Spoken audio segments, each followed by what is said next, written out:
네, 제가 외국에 오래 살다가 한국에 돌아왔을 때 우리 사회에서 지금까지 듣지 못했던 생소한 말들이 미디어를 통해서 많이 사용되고 있음을 알게 되었습니다. 의뢰인이라는 말, 저는 귀국하고 처음 들은 말이었습니다. 제가 법률적인 문제에 휘말려 변호사를 찾아가 본 적이 없어서 모르고 있을 수도 있었습니다만, 여러분, 의뢰인이란 무슨 뜻인 줄 알고 계시죠? 의뢰인이 무슨 뜻인지 어, 제가 누구에게 물어봤겠습니까? 챗GPT에게 물어봤습니다.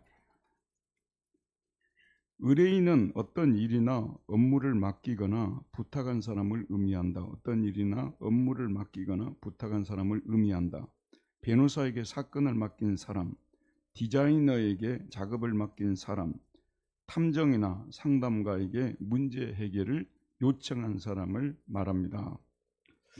비슷한 말로 클라이언트라는 말도 사용되고 있죠. 클라이언트.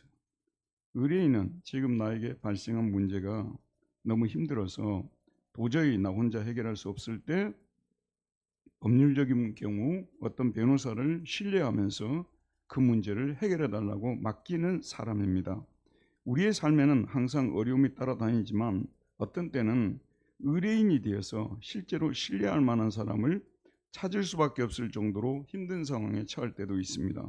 그때 우리는 신뢰할 만한 사람을 찾아가서 내 문제를 알리고 속히 해결해 달라고 부탁합니다.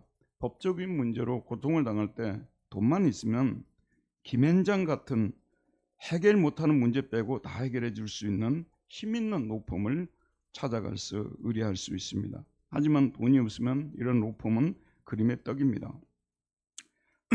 우리 믿는 사람들은 누구를 찾아가야 되겠습니까? 우리가 지금 힘들어하는 분야에서 실력 있다고 생각하는 분들도 찾아갈 수 있겠죠. 그러나 어떤 사람들조차도 도움이 안 되는 경우도 우리 생활 속에서 가끔씩 일어납니다.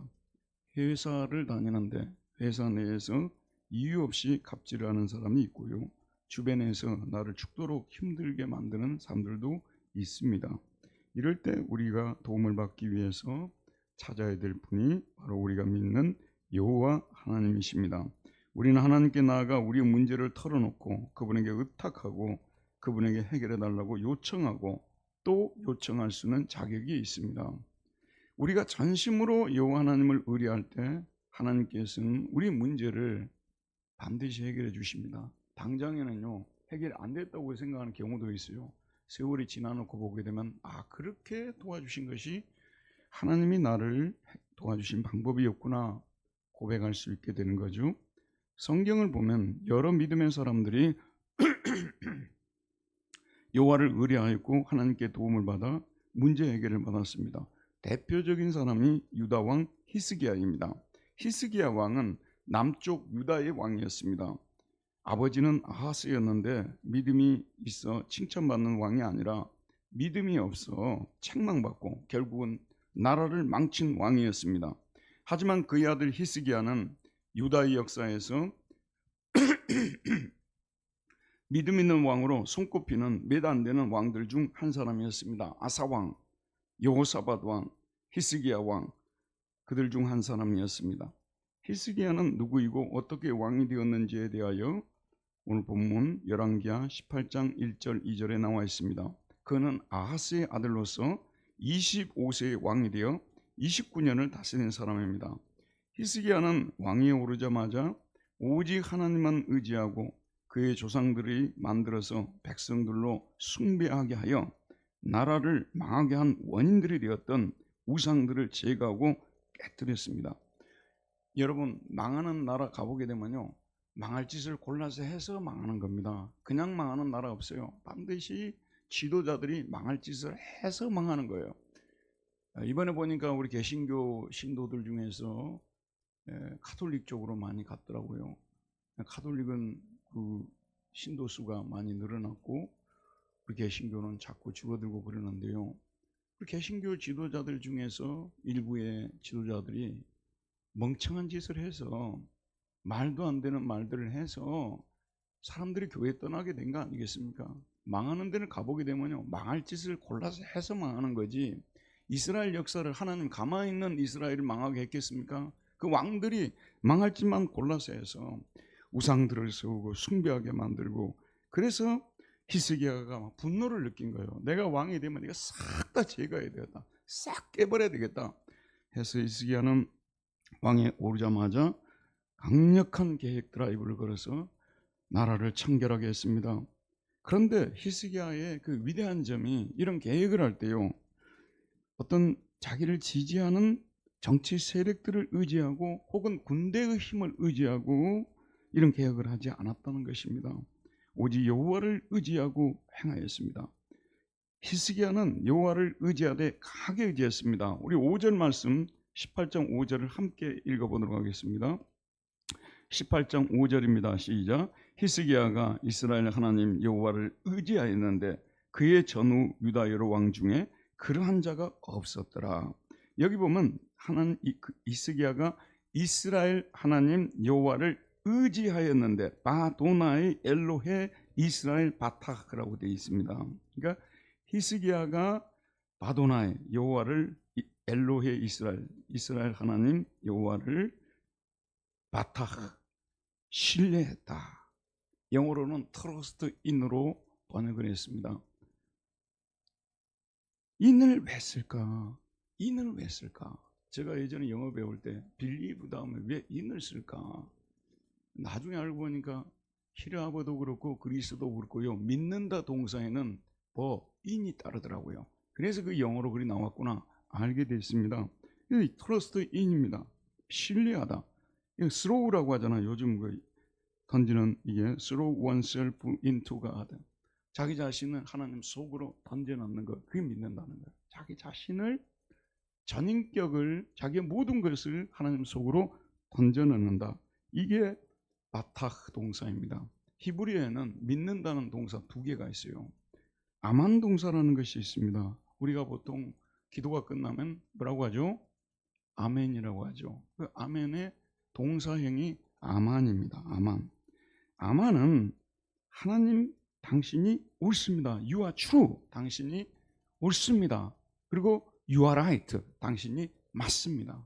당신이 하신 말씀이 옳습니다. 맞습니다. 동의합니다.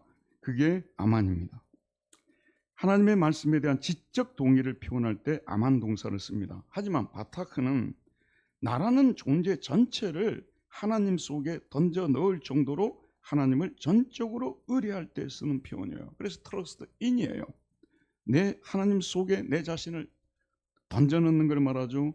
독일어는 펠라센티시 아우프라고 하는데, 자기 자신을, 펠라센이 떠나다 던지다는 뜻이에요. 버리다. 자기 자신을 버리고 떠나서 그 신뢰를 하나님에게 둔다, 그런 얘기예요. 투자 개념으로 설명을 하자면, 지금까지 자기 자신에 다 투자를 해왔어요. 근데 어느 날 이렇게 살아서는 안 되겠다고 해서 자기 자신에 투자했던 모든 투자금을 회수해가지고 그 투자금을 하나님 속에 인베스트하는 거예요. 투자하는, 이것을 바로 이 바타크 동사의 이게 뜻입니다. 이게 여러분이 여호와를 의뢰한다, 신뢰한다 할 때 어떤 신뢰인 줄 알아야 돼요. 그냥 그 중에 일부를 믿어주는 거예요. 그 중에 일부를 믿어주는 게 아니라 우리의 전인격을 하나님 속에다 던져넣는 거예요. 이게 믿음입니다. 저와 여러분이 진짜 복받은 사람들이 되었으면 좋겠어요. 여러분 집에 있어야 될 그 보물, 다이아몬드보다도 더 중요한, 다이아몬드 반지보다 더 중요한 보물이 믿음, 소망, 사랑인 줄 믿습니다. 믿음이 있는 가정이 돼야 돼요. 믿음이 있는 사람이 돼야 됩니다. 여호와를 신뢰하는 사람이 강한 사람이고 부유한 사람이고 행복한 사람이고 미래가 있는 사람이에요. 여호와를 신뢰하지 않고 여러분이 가진 것 가지고 좀 자랑하지 말아요. 그까짓 거 아무것도 아니에요. 그렇게 많이 모아놔도 여러분이 가져갈 것도 없고요. 인생은 허무하고 허무한 겁니다. 우리의 인생의 모든 것을 하나님 속에 넣어뒀을 때 진정으로 우리는 행복한 것입니다. 말씀을 준비할 때 한 건 아니지만 헌금도 사실 하나님 창고에다가 넣어놓는 거예요. 헌금을 할 때 아깝거든요. 그래서 좀 뭐 플러스 법칙보다 마이너스 법칙을 적용해서 더 이상 안 해야 될 이유를 갖다 대면서 헌금하잖아요, 여러분. 그런데 여러분 돌이켜보게 되면 하나님 속에 넣어두었던 그것은요 다 하나님께서 이 모양 저 모양으로 다 갚아주십니다. 제발 우리 좀 믿음 있는 사람 됩시다. 제가 말한 대로 그대로 옆에 분에게 얘기해요. 제발 믿음 있는 사람 좀 됩시다. 인사 나눕시다. 제발 믿음 있는 사람 됩시다. 제발이 중요해요. 제발. 이소라의 제발. 히스기야는 하나님을 의뢰했습니다. 그가 얼마나 하나님을 의뢰했는지 오늘 열왕기상 제후자는 그의 전후 유다 왕들 중에서 그러한 자가 없었다. 로하야 한 사람도 없었다는 뜻이에요. 이렇게 여호와를 전적으로 의뢰하는 사람은 한 사람도 없었어요. 목사들이 10명이 있습니다. 다 여호와를 의뢰하는 줄 아십니까?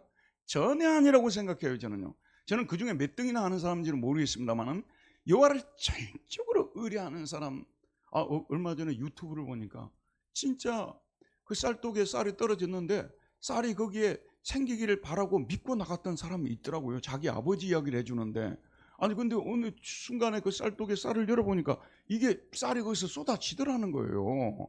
말도 안 되는 얘기라고 할 수 있겠습니다만은 무에서 유를 창조하시는 님이 아주 힘든 상황에 있는 사람을 그렇게도 도울 수 있다는 것도 우리는 믿어야 되는 것입니다. 유다 여러 왕 중에 그러한 자가 없었다. 여러분, 그런데요, 이 사실을 증명하는 장이 바로 18장 19장이에요 성경 전체를 다 훑어보세요. 여러분, 다 훑어봐도 바타크 동사가 집중적으로 밀집되어서 나오는 성경이 바로 히스기야에 관한 성경입니다. 18장 19장에 보면요, 바타크 동사가 9번이나 나옵니다. 9번. 18장 19절에 베네형 형인 하비타운이 나오고 바타흐타가 나와요. 20절에 보면 네가 누구를 의뢰하고 미 바타흐타가 나오고요. 21절에 애굽을 의뢰하다 신의 바타흐타 나옵니다. 바타와 비슷한 단어인 이사베크가 나오고 메크가 나오고요. 하보타임이 나오고 22절에 바타흐누가 나오고 24절에 티바타크가 나옵니다. 30절에 알야바타크가 나오고요. 19장 10절에 가서는 내가 보테하크보, 내가 여호와를 의뢰한다고, 내가 여호와를 의지한다 나옵니다. 2장에 걸쳐서 바타 동사가 9번이나 나오고 있는 성경은요, 창세기부터 요한계시록 다 뒤져봐도 없어요. 히스기야가 얼마나 하나님을 의뢰했으면 이렇게 썼겠습니까? 전적으로 하나님을 의지하는 사람들이 되어야 하는 거.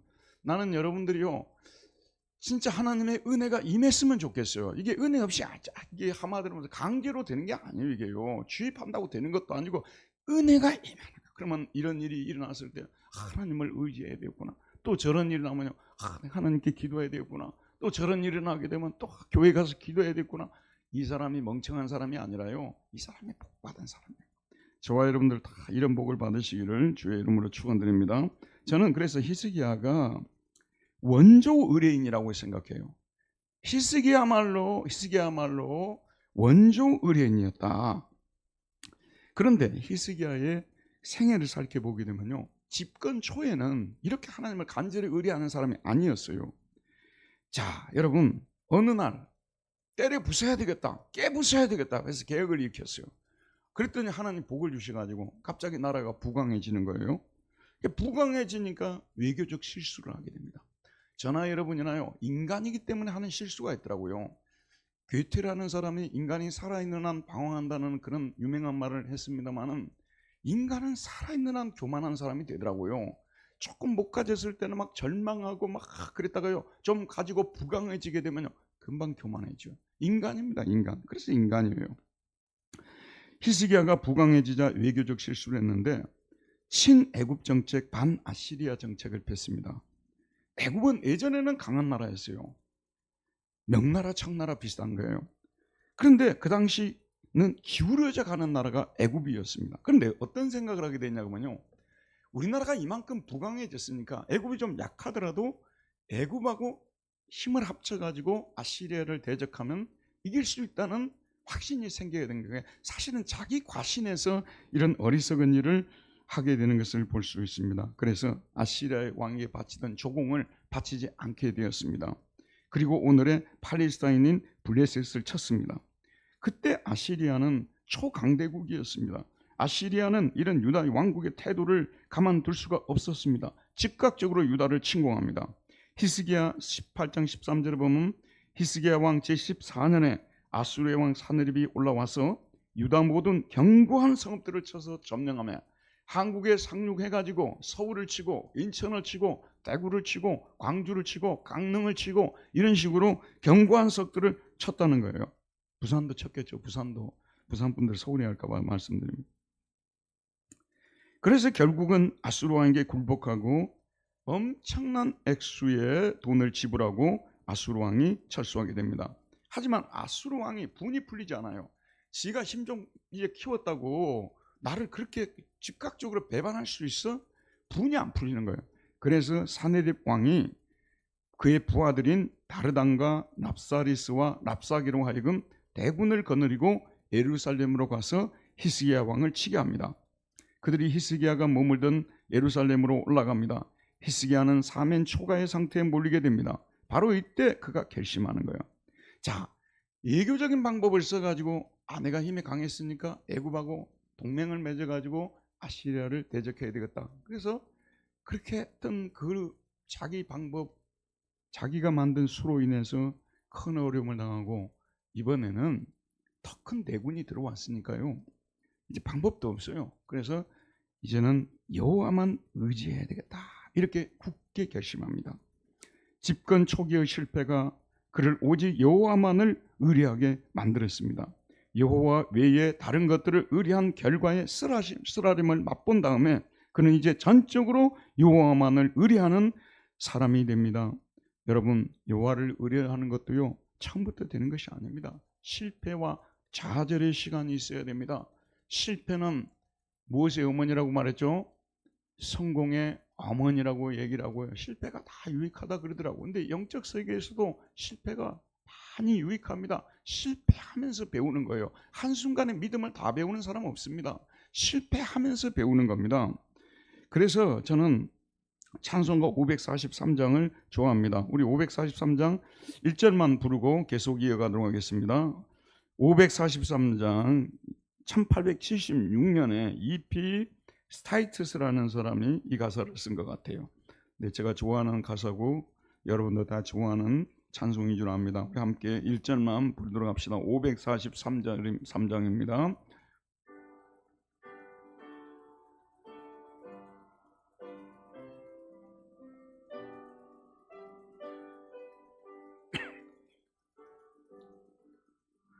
어려운 일 당할 때 나의 믿음 적으나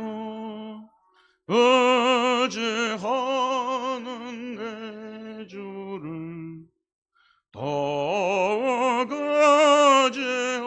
의지합니다. 세월 지나갈수록 의지할 것뿐일세. 무슨 일을 당해도 예수 의지합니다. 4절 한 번만 더 합시다. 생명이 있을 동안에 예수 의지합니다. 천국 올라가도록 의지할 것뿐일세. 세월 지나갈수록 의지할 것뿐일세. 무슨 일 당해도 예수 의지합니다. 실패를 통해서 배워야 됩니다. 히스기야는요, 얼마나 위대한 사람이냐 그러면 이제는 나가 살 수 있는 길은 하나님을 의지하는 방법밖에 없다. 더 나아가서 백성들에게 뭐라고 얘기하냐면요, 우리 여호와를 의뢰합시다. 그러면 여호와께서 우리를 건지실 것입니다. 우리 힘차게 여호와를 의뢰합시다. 그러면 여호와께서 우리를 건지실 것입니다. 유다 백성들에게 말합니다. 아시리아 왕이나 장군들이 무슨 말을 하든지 입을 열지 마십시오. 우리가 하나님을 의뢰하면 하나님은 반드시 우리를 건지십니다 라고 말했습니다. 그런데 들어보십시오 여러분, 이 아시리아의 랍사게 장군이요, 이 말을 심히 불쾌하게 얘기했어요. 이게 자기가 침략군이 돼서 예루살렘에 도달해 보니까 이게 성을 포위하고 있는데 백성들 사이에서 들려오는 얘기가 있어요. 히스기야 왕이 입 다물고 우리는 여호와를 의뢰합시다, 그러면 아수르 왕의 손에 건질 것입니다, 이렇게 얘기를 했다는 거예요. 그러니까 지금까지 아수르 왕이 가는 곳 가운데 어떤 민족도 어떤 사람도 건지지 못했는데 까불고 있다는 거예요. 아니 이것들이 뭘 믿고 지금 까불고 이런 소리를 퍼뜨리고 있냐고 말, 너무 화가 났어요. 그래서 30절에 보면 이 랍사기가 한 말이에요. 또한 히스기야가 너희에게 여호와를 의뢰하라 함을 듣지 말라. 그가 이르기를 여호와께서 우리를 건지실지라 이 성읍이 아수르 왕의 손에 함락되지 아니하게 하시리라, 이런 말을 들리고 있는데 듣지 말아라, 이렇게 얘기를 합니다. 지도자가 여호와를 전적으로 의뢰하지 않는데 백성이 여호와 하나님만을 의지하겠습니까? 여러분 학교에서 이런 말이 있어요. 그 학생이 그 선생을 넘어가지 못한다는 말이 있어요. 모든 분야에 있어서요, 그 위에서 이끄는 사람 그 이상이 될 수 없다고 말합니다. 믿음의 세계도 마찬가지예요. 목사가 하나도 믿음이 없는데 성도들이 믿음이 좋을 수 있겠어요 여러분? 그건 기적입니다. 저는 다른 건 몰라도 부족한 점이 많은 사람입니다만 믿음의 세계에서는 참 많은 여러 가지 체험을 한 사람입니다. 제가요, 여러분은 믿거나 말거나, 제가 중학교를 졸업하고요 고등학교 갈 돈이 없어가지고 1년 동안 직장생활 한 사람이에요. 하나님을 믿었기 때문에 하나님이 이끌어줘서 이만큼 온 거 아니겠습니까? 저는 체험을 참 많이 한 목회자입니다. 그래서 여러분들에게 이런 설교를 하면요, 힘있게 설교하지 about 뭐 이런 설교 안 한 거예요. 직접 그 속에 들어가서 제가 설교할 수 있어요. 왜냐하면 저 자신이 너무 많이 체험을 했기 때문에. 여호와를 의뢰하면 삽니다 여러분. 여호와를 의뢰하지 않으면 결론적으로 망하게 되어 있습니다. 그래서 이 히스기야의 확신에 찬 소리를 듣고 백성들이 하나님을 의뢰하는 거예요. 그래서 랍사게가 너무 이 상황이 불쾌한 것입니다. 그래서 유다 heb상전 앞에서 뭐라고 얘기를 하냐면요, 대왕 아수르 왕이 이렇게 말씀하셨다. 19절에서 25절에 나오는데요, 대왕 아수르 왕이 이렇게 말씀하셨다, 이렇게 말해요. 이거는 구약 성경을 여러분 읽어보게 되면요, 여호와께서 이렇게 말씀하셨다, 이런 그 어법이, 선지자가 백성들에게 계시를 전달할 때 쓰는 어법이 여호와께서 이렇게 말씀하시다, 코 아마르 아도나이, 엄청나게 이런 표현을 많이 써요. 근데 이걸 갖다가요 아수르 왕이 에다가 그대로 응용합니다. 코 아마르 하멜렉 하가도, 큰 왕이, 위대한 왕이 이렇게 말했다. 이게 자기를 신격화시키는 거죠. 너네들이 믿는 여호와와는 비교할 수 없는 큰 왕이 이렇게 말했으니까 여호와 말 듣지 말고 히스기야 말 듣지 말고 내 말을 들으라, 아수르 왕 말을 들으라, 이렇게 교만합니다. 애굽을 의지한다고 여호와를 의지하면 여호와께서 구원해 주신다고 웃기는 소리 하지 마라. 네가 교회 다닌다고 뭐 하나님 얘기하고 어쩌고저쩌고 하지 마라. 지금 이 상황에서 벗어날 수 있는 길은 내 말을 듣는 거다. 내가 이렇게 말했다, 이렇게 하는 거예요.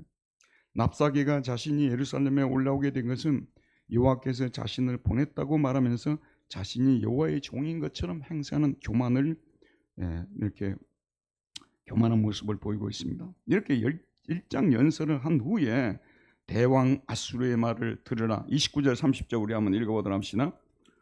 29절에서 30절입니다. 29절 30절 함께 읽읍시다. 왕의 말씀이 너희는 히스기야에게 속지 말라.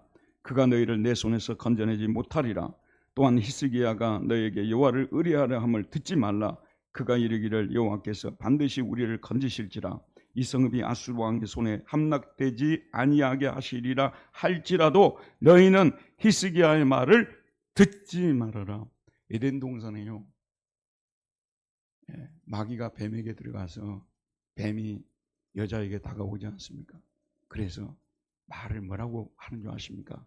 네가 이걸 따먹으면 하나님과 같이 될 것을 알고 하나님이 질투해서 먹지 말라는 것이라. 그러면서 따먹어도 죽지 않는다, 이렇게 얘기를 해버려요. 여러분, 사탄이요 우리를 이 모양 저 모양으로 유혹하고 그러죠. 결론이 뭔지 아시죠? 교회 다니지 마라, 그거예요. 예수 믿지 마라. 뭐가 다르냐 그 말이에요. 도와준 게 뭐냐고. 예수 믿지 말고 나를 믿으라고 얘기하고요. 그게 사탄이 하는 방법이에요. 사탄이 여러분을 유혹하는 데는 결론이 뭔지 아십니까? 여러분 시험 들게 하는 결론이 뭔지 아십니까? 교회 못 나가게 하는 거예요. 하나님 못 믿게 하는 거예요. 그게 아수르 왕이 한 얘기와 똑같은 얘기. 하나님 믿어봤자 뭐 잘 되는 게 뭐 있냐고 막 이렇게 하면서 우리 주변에도요 이런 사람들이 꼭 있을 수 있어요. 적어도 저는 여러분 잠깐 머리를 들어보세요. 예수를 안 믿어도요 우리 주변에 보게 되면 하나님 얘기를 할 때는 좀 겸손하게 말하는 분들이 있어요. 교회 안 다니도 그게 정상이에요. 적어도 자기들이 믿지는 않는 신이라 하더라도 여호와 하나님에 대해서는 함부로 이야기할 때는 자기에게 저주가 올 수 있다고 생각하고 쉽게 말을 못해. 그게 정상인데 우리 주변에 보게 되면 정말 뻔뻔하고 교만한 사람들이 믿는 신앙인들에 대해서 너무 함부로 이야기를 하고 우리가 믿는 하나님 믿어보되 뭐가 잘 됐냐고 하면서 잘 되고 못 되고요. 우리 집에요 좀 잘 된 아들도 있고요 좀 지금 어려움을 겪고 있는 아들도 있고 그래요. 제가 전화하다가요 나는 뭐가 잘 됐냐고 그러는데 제가 그러거든요. 인생은 끝까지 살아봐야 되는 것이다. 지금 누가 잘 되고 누가 잘못됐냐 그거는 그냥 어리석은 것이다. 하나님이 한순간에 잘 됐다고 생각하는 사람들을, 그래서 영어에 더 퍼스트와 더 라스트가 있잖아요. 먼저 된 자가 더 퍼스트가 더 라스트가 되고요, 더 라스트 끝에 있던 사람이 더 퍼스트가 되는 것이 하나님이 하시는 일이에요. 누구도요 좀 잘 됐다고 해서 하나님 앞에 교만하면 안 된다 그 말이에요. 그런데 믿지 않는 사람들 중에서도 겸손한 사람들이 있어요. 그런데 이 랍사게는 너무나 교만해가지고 이 사내립은 왕의 말씀에 너희는 속지 말라. 그가 너희를 내 손에서 건져내지 못한다. 이 성읍이 아수르의 왕의 손에 함락되지 아니하게 하시리라 할지라도 너는 히스기야 말을 듣지 말라. 그는 이스라엘 백성들에게 여호와를 의뢰하면 여호와께서 그들을 아수르의 손에서 건진다는 히스기야의 말을 절대 들으면 안 된다고 말합니다. 그러면서 아수르 왕을 의뢰하라고 말합니다. 그를 의뢰하면 그가 여러분에게 먹을 것을 주고 집도 주고 아름다운 도시도 건설해 줄 것이라고 말합니다. 여호와를 의뢰하라. 그러면 여호와께서 우리를 건지십니다 라는 히스기야 말을 정면으로 반박하고 아수르 왕을 의뢰하라. 그러면 그가 건져 주실 것이다 라고 말합니다. 사탄이 자주 쓰는 상투적인 수법입니다. 히스기야는 이 말을 듣고 어떤 태도를 취합니까? 히스기야는 백성들에게 여호와를 의뢰하라 그러면 건지실 것이라고 말만 했고요. 그리고 자기 자신이 옷을 찢으면서 하나님 앞에 기도하기를 시작합니다. 그리고 여러분 이제 돌아가서 읽어보시길 바랍니다. 이사야 선지자에게, 히스기야 시대는 이스라엘 역사에서 가장 위대한 선지자가 살고 있었어요. 이사야 선지자에게 가서 기도를 부탁하고 하나님이 뭐라고 말씀하시는지를 좀 받아서 알려주라고 말씀하고 있는데요. 여러분 지금 교회 안 나가는 분들이 안 나가는 가나안 교인이라고 하죠. 안 나가 교인들, 안 나가 가나안, 안 나가 가나안, 거의 가나안 성도라고 하잖아요. 이런 성도가 100만이 넘는다고 합니다. 근데 교회 다니는 분들도요 예전하고 지금 목회 풍토가 엄청나게 바뀌었어요. 예전에는요 어려운 문제가 생기면 당연히 목사님에게 가서 기도 부탁을 하고요, 그리고 다음날 오늘 목사님이 무슨 말씀을 준비해서 전해주는지 기대를 갖고 교회에 나오고 그랬어요. 지금은 어쩐 줄 아십니까? 지금은 이런 일이 많이 줄어들었다고 볼 수가 있어요. 많은 분들이 자기 혼자 해결하려고 그러고요, 어려운 문제에 있어도 목회자한테 얘기를 하지 않습니다. 그러니까 목사도요 그 교인이 무슨 문제를 가지고 고민하고 무슨 어려움을 겪고 있는지 알 수도 없어요. 말도 안 하니까요. 이런 교회가 좋은 교회일까? 성경에 나타난 교회는, 이런 교회는 좋은 교회가 아닙니다. 어려운 일이 있을 때 지도하는 지도자들에게 가서 기도 부탁을 하고, 물론 성도들끼리도 기도 부탁을 당연히 해야 되겠죠. 그러나 마치 말씀을 선포하는 자에게 자신의 형편을 아뢰고 기도해 달라고 하고 이렇게 하는 거예요. 그런데 이렇게 대비를 하고 있습니다. 이게 사실은 최고의 대비예요. 우리 예수 믿는 사람들이 예수 믿는 걸 복잡하게 이야기를 하는데요, 사실은 복잡한 게 하나도 없어요. 힘든 일이 있습니까? 그러면 힘든 일이 있으면 하나님 찾으라 그 말이에요. 하나님께 의뢰하고 하나님께 나가 부탁을 드리라 그 말이에요. 제발 힘든 일이 있는데 다른 데 쫓아다니지 말고요, 교회 한 번이라도 좀 더 나오라 그 말입니다. 교회 한 번 나와서 여기 앉아서 5분만 앉아있다가도 마음이 평안해져요. 그게 거짓말일 같으면 이번 주에 한번 여러분들 직접 해보시면 너무 힘들고 고통스러운데 여기 나와서 5분만 앉았다가도 하나님 평안을 주시는데, 오늘 우리 현대교인들이요 절대 목사 말 안 들어요. 제가 이런 얘기를 수십 번 했는데 그런 교인 지금 한 명도 없어요. 그게 진정한 방법인데 이게 얼마나 쉬운 방법인지 몰라요. 그리고 하나님 앞에 막 어떤 때는 힘이 들 때는 막 마음을 토로하는 거예요. 제가 이렇게 힘든 상황인데 이 문제가 해결이 안 되면 믿지 않는 사람들이 저를 너무 무시할 것 같고 조롱할 것 같습니다. 하나님 좀 도와주십시오. 하는 것이 신앙인 것입니다. 그런데 이 아수르 왕이 돌아가면서 고이 돌아가면 좋을 텐데 이 저주를 퍼부는 독서를 담은 편지를 히스기야 왕 앞으로 보내요. 히스기야 왕이 그 편지를 넣어놓고 하나님 앞에 기도를 드립니다. 다 시간 관계로 생각하겠습니다. 우리 하나님 여호와여, 원하건대 이제 우리를 그의 손에서 구원하옵소서. 그리하시면 천하 만국이 주 여호와가 홀로 하나님이신 줄 알 것입니다. 이렇게 말합니다. 그럴 때 이사야를 통해서 하나님이 응답을 주시는데 20절에서 28절에 나와요. 28절만 읽으면 네가 내게 향한 분노와 네 교만한 말이 내 귀에 들렸도다. 그러므로 내가 갈고리를 네 코에 꿰고 재갈을 네 입에 물려 너를 오던 길로 끌고 돌이키리라. 내가 내게 향한 분노와 네 교만한 말이 내 귀에 들렸도다. 그러므로 내가 갈고리를 네 코에 꿰고 재갈을 네 입에 물려 너를 오던 길로 끌고 돌이키리라. 끌어 돌이키리라. 그리고 이스라엘은 다시 구원을 받고 회복할 것이라고 말씀하십니다.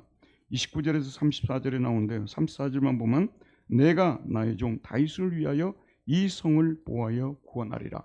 그런데 자, 여러분 잠깐 머리를 들어보시기 바랍니다. 이스라엘과 하나님은요, 계약관계에 놓여 있습니다. 계약관계에 놓여 있어요.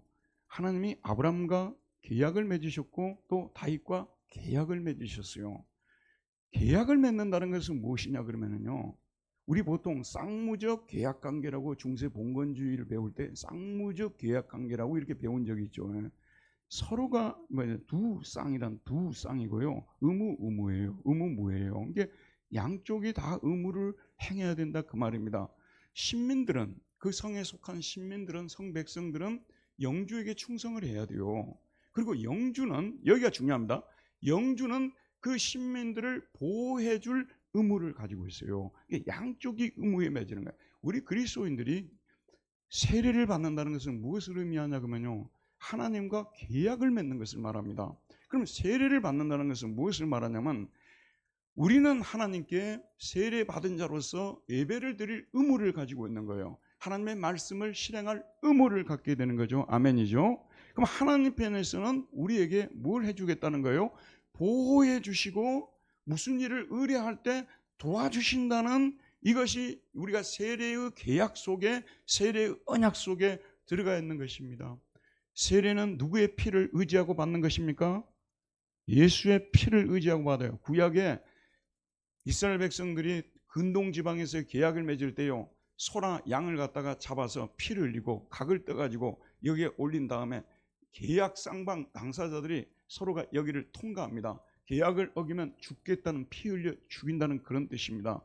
여러분, 예수의 피로 우리가 하나님과 계약을 맺었다는 것은요, 우리가 어떤 일을 당하든지 어려움을 당하고 있을 때 하나님께서 우리 믿는 자들의 소원을, 의뢰를 들어주시겠다는 약속입니다. 근데 제가 설교하면서 아마도 500번은 얘기했을 거예요. 우리 한국 교회는 처음에 기독교가 들어올 때부터 의무 종교로 자리매김을 해버렸어요.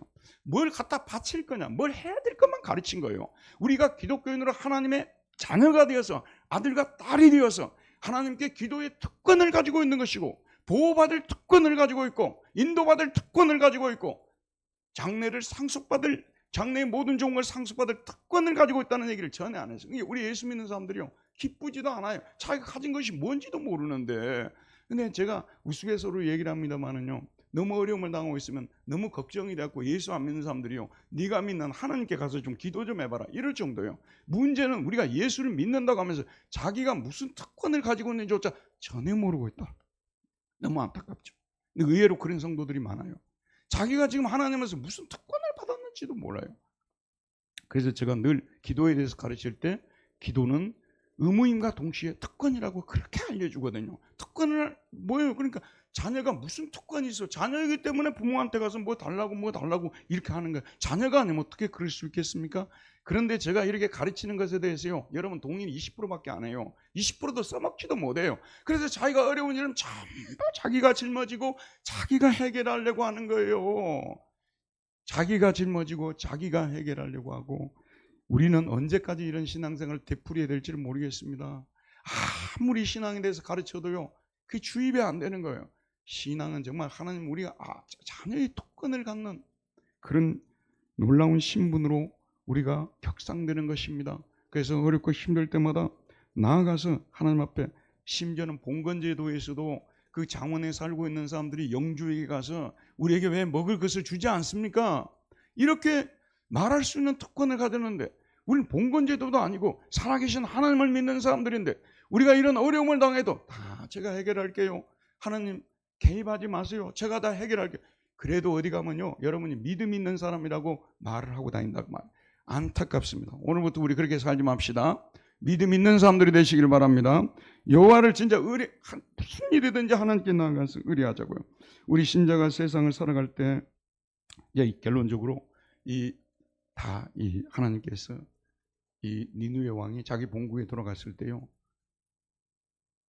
이 살해를 당해서 죽게 만드는 그런 기적을 행하시고, 그 18만이나 되는 군사들도 18만 5천이 하루아침에 죽는 그런 하나님의 기적적인 도움을 기록하고 있습니다. 결론을 맺겠습니다. 우리 신자가 세상을 살아갈 때 갑작스러운 어려움들을 많이 당하죠. 저를 비롯해서 어려움을 당하지 않는 사람 누가 있겠습니까? 우리는 여호와 하나님을 찾아가서 우리는 의뢰인이 되어야 돼요. 하나님 앞에 나가서 정말 제가 이런 어려움을 당하게 됐으니 하나님, 모든 문제를 당신께 맡깁니다. 저는 의뢰인입니다. 모든 문제를 해결하실 분은 하나님이십니다. 해결해 주십시오. 그렇게 우리는 하는 사람이 되었으면 좋겠습니다. 우리 주변에 사람들 중에서 이런 말을 하는 거예요. 네가 의뢰하는 의뢰가 무엇이냐, 이런단 말이에요. 네가 의뢰하는 의뢰가 무엇이냐 묻는다는 거예요. 저와 여러분은 죽으나 사나 하나님을 붙들고 사는 사람들과 하나님을 의뢰하는 사람들이 되어야 되는 거예요. 여러분이 항상 기도할 때마다요, 내 의뢰가 어느 정도 되는지를 자꾸 시험해 봐야 되는 것입니다. 내 전체를 하나님 속에 던지고 있는 사람인지, 그 중에 일부만, 마치 주식 투자하는 사람들이 여기도 조금 투자하고 저기도 투자하고 이게 투자하고 저기 투자해서 여기가 살면 여기가 죽으면 여기가 살고, 그런 식으로 인생 살지 말라 그 말입니다. 우리 예수 믿는 사람들이 그런 식으로 하나님 믿으면요, 결론이 뭐냐면 아무것도 못 받는 신앙이에요. 나는 아무것도 못 받고 신앙생활하는 분은 기적이라고 생각해요. 어떻게 그것을 신앙이라고 말할 수가 있겠습니까? 신앙은 힘들고 어려울 때마다 나가서 하나님 붙드는 거예요. 도와달라고 하는 거예요. 해결이 안 됐지만 해결시켜달라고 강구하는 것이고요. 저와 여러분 모두 여호와를 의뢰하시고 승리하시기를 주의 이름으로 축원드립니다. 은혜로우신 하나님, 오늘도 생명의 말씀을 통해서 원조 의뢰인 히스기야에 대해서 살펴보면서 그가 어떻게 하나님을 얼마나 간절하게 의뢰했는지를 생각하며 우리도 이후의 삶 속에서 여호와를 간절히 의뢰하며 살아가는 그러한 의뢰인들이 다 될 수 있도록 은혜 베풀어 주옵소서. 예수님 이름으로 기도하였습니다. 아멘.